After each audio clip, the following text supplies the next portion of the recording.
வாருங்கள் தோழர் தொல்காப்பியன், வாருங்கள். பாவம், இந்த இரவு நேரத்திலும் தங்களை அழைத்து தொந்தரவு செய்கிறேன் போல் தெரிகிறது. ஐயோ, அப்படியெல்லாம் எதுவும் இல்லை தோழர். சரி, திரு சங்கரபாண்டியன் நலமாக இருக்கிறாரா? ரொம்ப நல்லா இருக்காரு.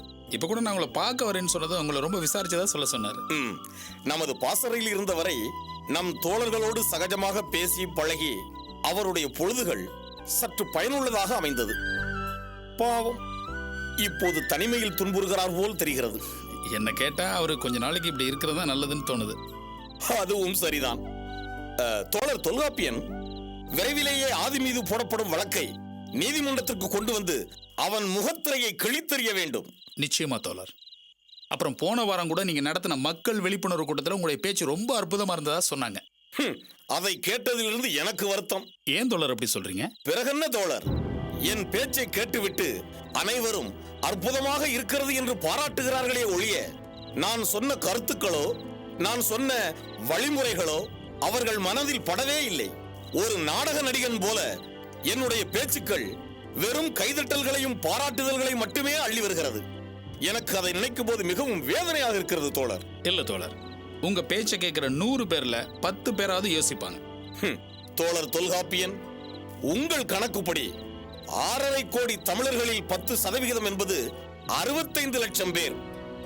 65 லட்சம் பேர் கொதிக்கிறார்களா? இல்லையே. அறிவு சார்ந்து யோசிக்கிறார்களா? இல்லையே. இந்த ஒடுக்கப்பட்ட மக்களின் விடியலுக்கான அனைத்து தளங்களும் தகர்க்கப்பட்டு விட்டன.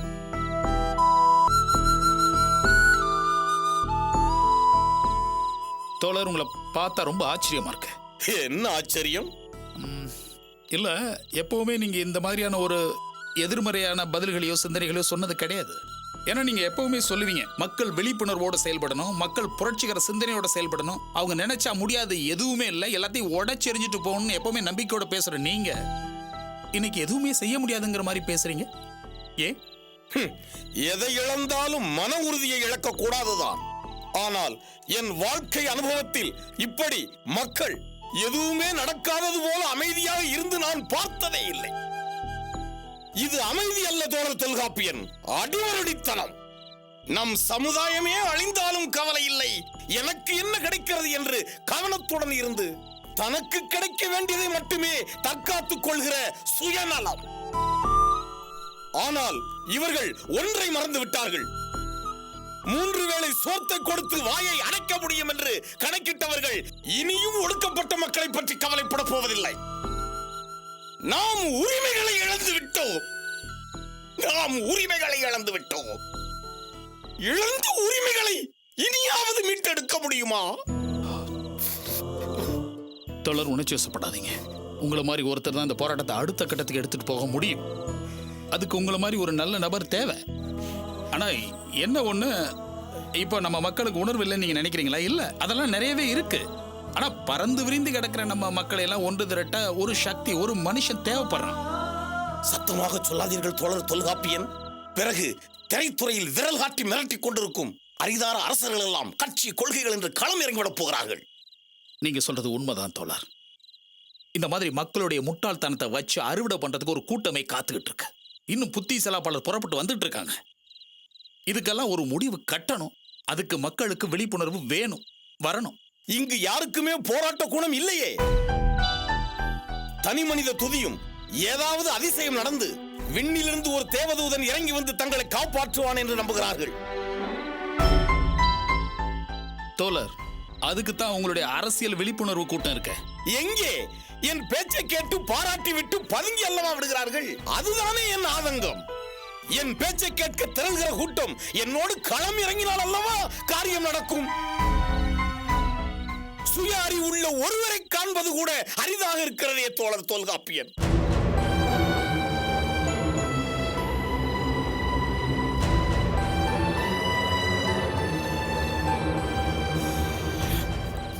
சரி தோழர் தொல்காப்பியன், இந்த நேரத்தில் நான் உங்களை ஏதேதோ பேசி கஷ்டப்படுத்திக் கொண்டிருக்கிறேன் என்று நினைக்கின்றேன்.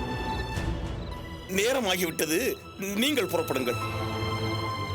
வாங்க, உங்களை பாசறையில் விட்டு போறேன். இல்லை தோழர் தொல்காப்பியன், நான் இந்த சூழ்நிலையில் சிறிது நேரம் இருந்துவிட்டு என் மனதை சமநிலைப்படுத்திவிட்டு அப்புறம் புறப்படுகிறேன். நீங்கள் சென்று வாருங்கள்.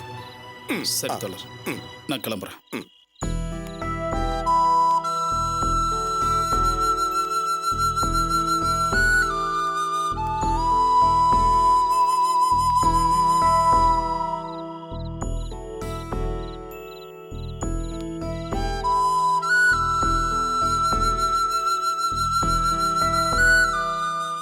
தோழர் தொல்காப்பியன்,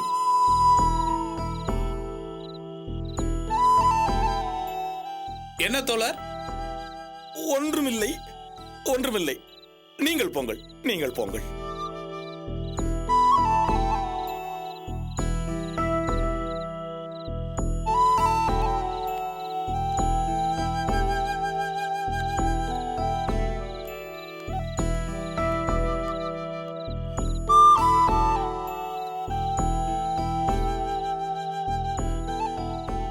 என்னாச்சு தோழர்?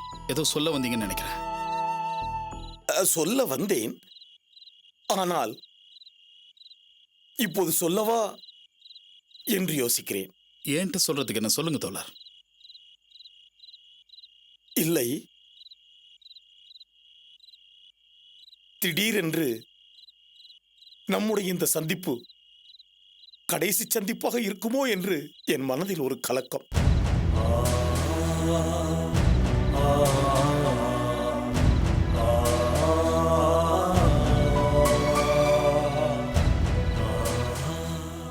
என்னாச்சு தோழர் உங்களுக்கு? என்னவென்று தெரியவில்லை தோழர் தொல்காப்பியன். என் உள்ளுணர்வுக்கு அப்படி தோன்றுகிறது. தோழர், நாம சாதிக்க வேண்டியது இன்னும் எவ்வளவோ இருக்கு. நீங்க இப்ப இந்த மாதிரி எல்லாம் யோசிக்கவே கூடாது.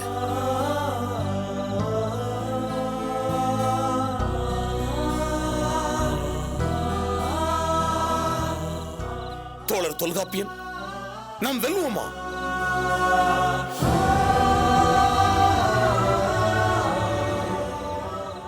தோழர், உங்களுக்கு மரணம் குறித்து ஏதாவது பயமா? இல்லை தோழர் தொல்காப்பியன், நான் மரணம் குறித்து ஒருபோதும் கலங்கியதே இல்லை. காரணம், நம் சமூகம் என்கின்ற இந்த தளத்தில் மரணம் நமக்கு எப்போதும் நேரிடலாம். அதனால் மரணம் குறித்து நான் ஒருபோதும் கலங்கியதே இல்லை.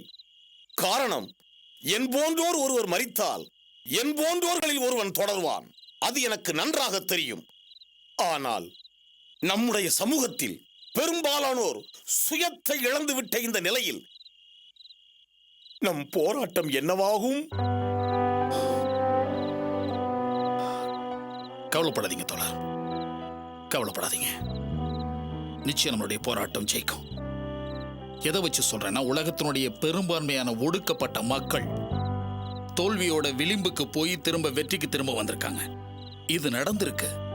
அதே மாதிரி நம் மக்களுக்கான போராட்டமும் வெற்றி பெறும். அதுல ஒரு மாற்றமும் இருக்காது. நீங்க தானே சொல்லுவீங்க,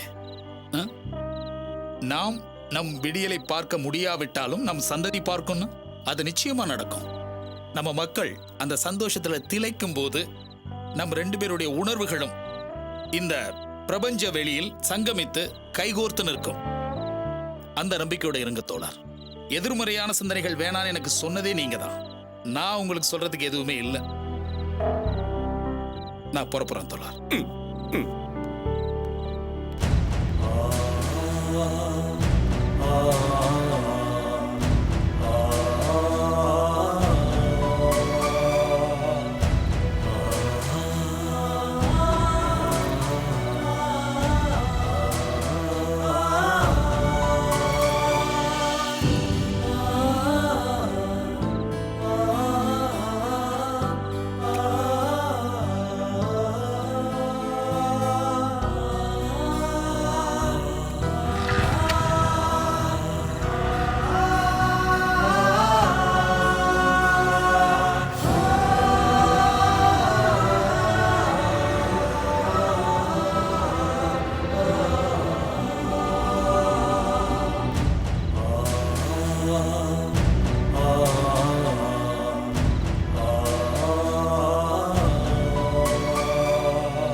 இப்போ நம்ம மேனகா மேடம் எதுக்காக பார்க்க போறோம்? அவசியமா நீ தெரிஞ்சுக்கணுமா? அப்படிலாம் ஒண்ணு Just shut your gob and come along.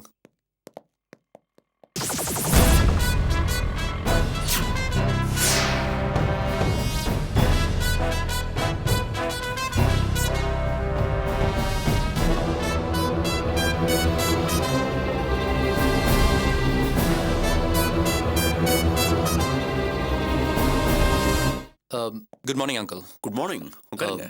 இருக்காங்களா? இருக்காங்க சார். நீங்க வரதா மேடத்துக்கிட்ட சொல்லவே இல்லையே. ஏன் சொன்னாதான் வரணுமா? இன்னைக்கு மேனகா யூஎஸ் போறா தெரியும்ல? சொன்னாங்க அங்கிள். அவங்கள வழி அனுப்புறதுக்காக தான் வந்திருக்கேன். கூப்பிட முடியுமா? 1 ஹவருக்கு யாரும் டிஸ்டர்ப் பண்ண வேணாம்னு சொல்லியிருக்கா. ஏதோ வீடியோ கான்ஃபரன்சிங்ல இருக்கான்னு நினைக்கிறேன். ஓ ஐ சி. ஃப்ளைட் எத்தனை மணிக்கு அங்கிள்? 3:30 சார். நீங்க கொஞ்சம் வெயிட் பண்ணுங்க. இப்போ வந்துருவா. குடிக்க ஜூஸ் ஏதாவது? Pineapple juice. பாஸ் இல்ல பாஸ், உங்களுக்கு அதானே பிடிக்கும். Would you shut up, Giri? Okay. அதெல்லாம் ஒன்றும் வேணாம் அங்கிள். நாங்கள் சாப்பிட்டு தான் வந்தோம். Can you excuse me? Just a second, uncle.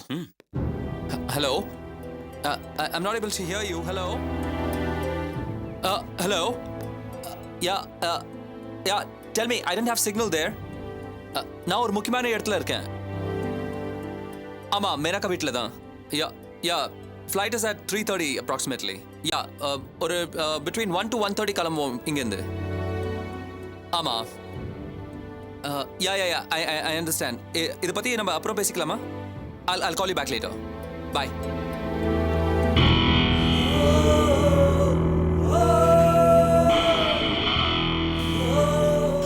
ஒன்றையிலிருந்து 3:30 தாண்டி உனக்கு எமகண்டம்.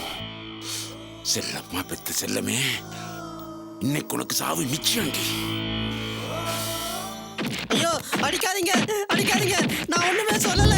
என்ன அடிக்காதீங்க. நான் ஒண்ணும் சொல்லல. என்ன விட்டுருங்க. ஐயோ, அம்மா. ஐயோ, என்ன அடிக்காதீங்க. நான் சொல்றத கேளுங்க. நான் ஒண்ணுமே சொல்லல. ஐயோ, குத்தாதீங்க. அடிக்காதீங்கம்மா.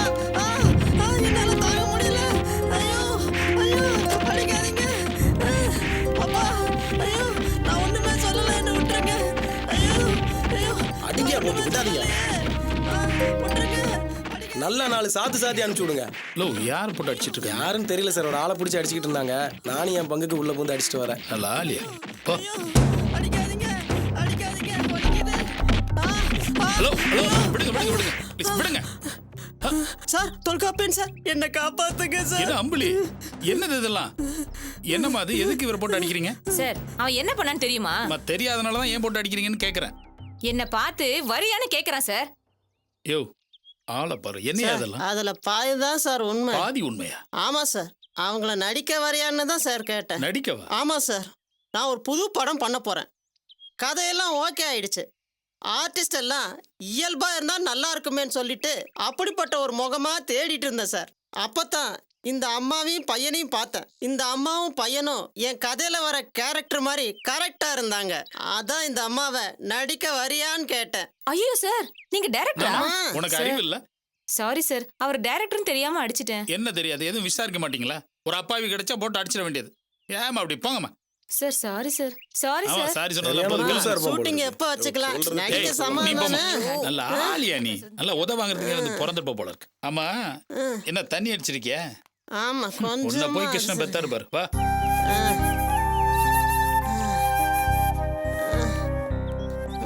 பாவம் கிருஷ்ணன், உன்னை பிள்ளைய பெத்து அவன் கிடக்குறான். டுபா குர்பா. வாய முடிட்டு வா. வண்டியில ஏறு. தண்ணி. தண்ணியா? இந்த கேரா இருக்கு. கொஞ்சம் உட்காந்துட்டு தண்ணி குடிக்கணும். டயர்டா இருக்கு. உன்னை போட்டு அடிக்காம என்ன பண்ணுவாங்க? வா, இரு. அப்படி உட்காந்து தண்ணியை குடிச்சிட்டு போலாம். வா, இப்படி உட்கார். பார்த்து இந்த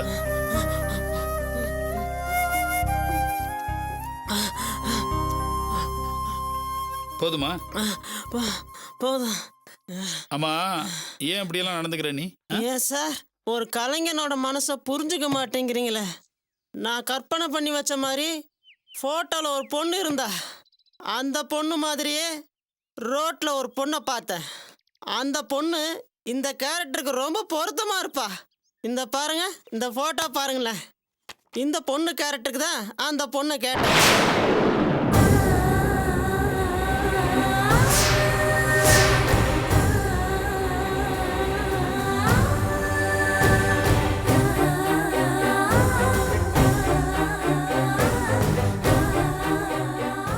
சார் என்ன சார் அந்த போட்டோவே முறைச்சு பார்க்குறீங்க? பாத்தீங்களா, உங்களுக்கே பிடிச்சி போச்சு. இந்த போட்டோ உனக்கு எப்படி கிடைச்சது? என் ப்ரொடியூசர் தான் வச்சிருந்தாரு. ப்ரொடியூசரா? பட் இதை நான் கேட்டு வாங்கல. அவர் மிஸ் பண்ணிட்டாரு, நான் யூஸ் பண்ணிக்கிறேன். ஆனா மிஸ்யூஸ் பண்ண மாட்டேன். அதெல்லாம் இருக்கட்டும். இப்போ உன் ப்ரொடியூசர் எங்க இருக்காரு? எது கேட்குறீங்க? நடிக்க சான்ஸ் வேணுமா? என்கிட்ட கேளுங்க, நான் கொடுக்குறேன். இதோ பாரு, நான் சொன்னா தட்டவே மாட்டேன். நான் அதை பத்தி பேசல. உன் ப்ரொடியூசர் எங்க இருக்காருன்னு சொல்லு. நான் இப்ப அவரை பார்க்கணும். அவர் என் கையில தான் இருக்காரு. கையிலையா? ஆமா, பாக்குறீங்களா? என்ன உளற? இருங்க ஒரு நிமிஷம்.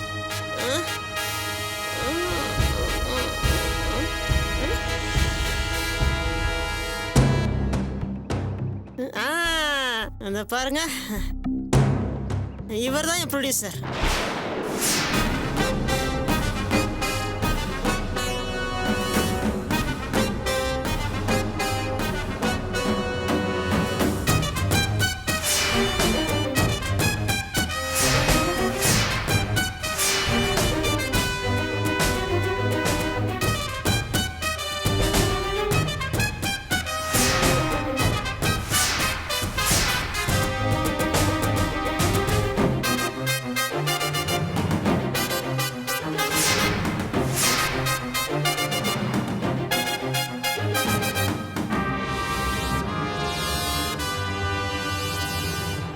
ஆமா, இப்ப இந்த ஆள் எங்க இருக்கா?